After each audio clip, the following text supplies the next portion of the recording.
Hello everyone, this is a quick guide how we can start to implement Spring Boot JPA into your project. So let's get started. Let me open IntelliJ IDE. Yeah, let me create a new project. You can name like Spring Demo JPA, sorry, JPA demo. Yeah, I'm using Java. Build I'm using Maven, and I'm leaving everything as it is. Now go to the next. Here we can create a project.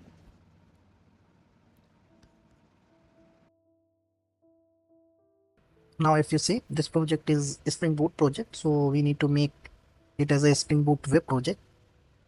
Along with that, we need to check if we are using the right setting.xml file. So I'm selecting my setting local.xml file.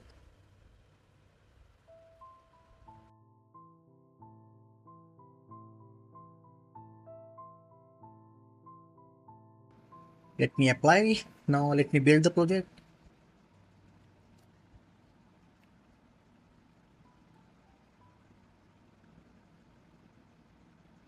Okay, so if you see the project is built and it's not giving me any compilation error or any kind of error, so which is looking good. Now the second step what we can do is we can start integrating the JPA library. So let me add the required JPA library here. Okay, data JPA, which is from Spring framework. Now the next library we can say MS SQL JDBC. Then the third library Lambok. Actually, Lambok is only for getter setter. It's not very specific to the JPA. So I think everything I added. So I reloaded the Maven. Now let me again build the project. So now if you see, if I am building the project, it's going to give me the error. So this error is looking good to me. The reason being we haven't configured the Spring properties right now under the application.properties file. So if you see this is a blank here. Now let me add the required file which is eligible for Spring JPA. So for here I am going to use the GitHub Copilot for generating the schema, DDL, DML, and I would say the repository and controller. So it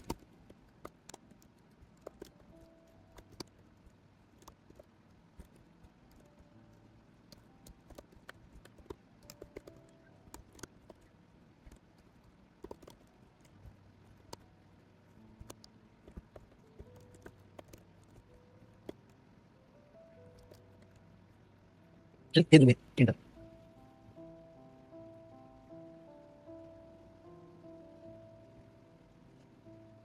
Now what we can do, we can copy and paste. So pick it here and then paste under the JPA project. This is a controller.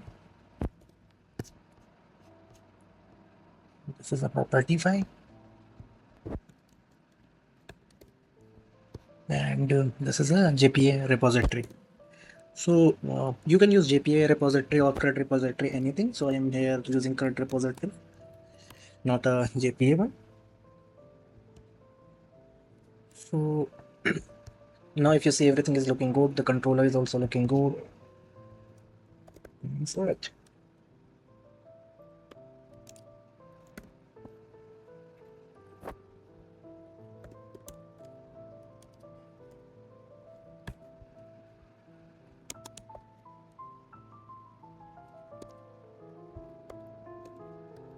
This is looking good.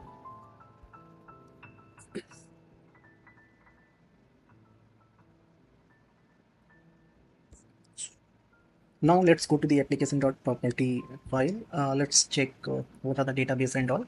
So if you see here the database is incorrect, so I am going to give the database which I already created using the Docker image. So let me show you the database name. So if you see the database, yeah, so The database is Atlas Flow IQ. Let me write Atlas Flow IQ here. Username I can say SA, and password we can take it from the Docker.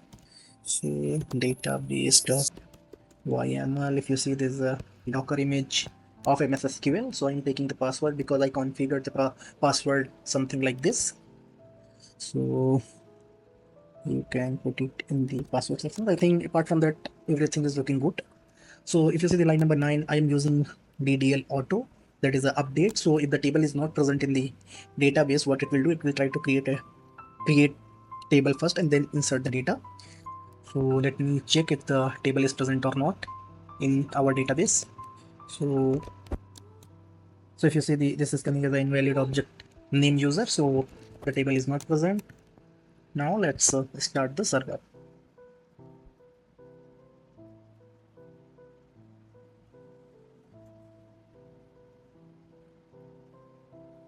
So this is looking good. I think the project is started, and now what we can do, we can go to the controller and we can do the mapping. So here I can go and I can create the HTTP endpoint.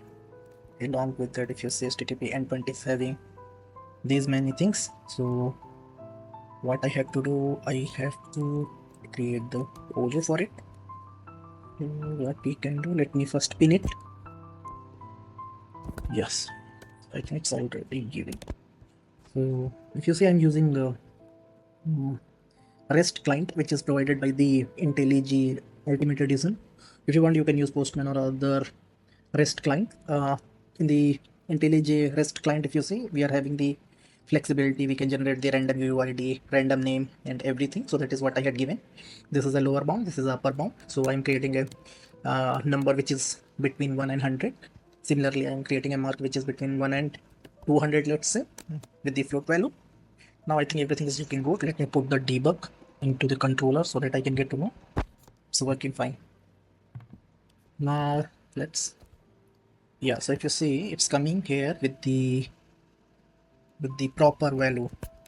So let's execute it. Yeah, so if you see, the Hibernate is giving this insert statement. I'll go to the database. Okay, let's see, like some problem is here.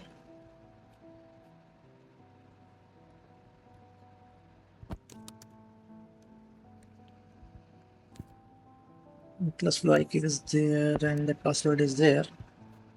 Somehow the data is created, but why it's not coming? Looks like the entity name is incorrect. Okay, let me check the entity name. User entity. Okay, it's a users. That's why I think. Yeah, if you see, the data is already there with the proper value. Now let's run few more requests. Hit the few more requests. Let me remove this. Run it.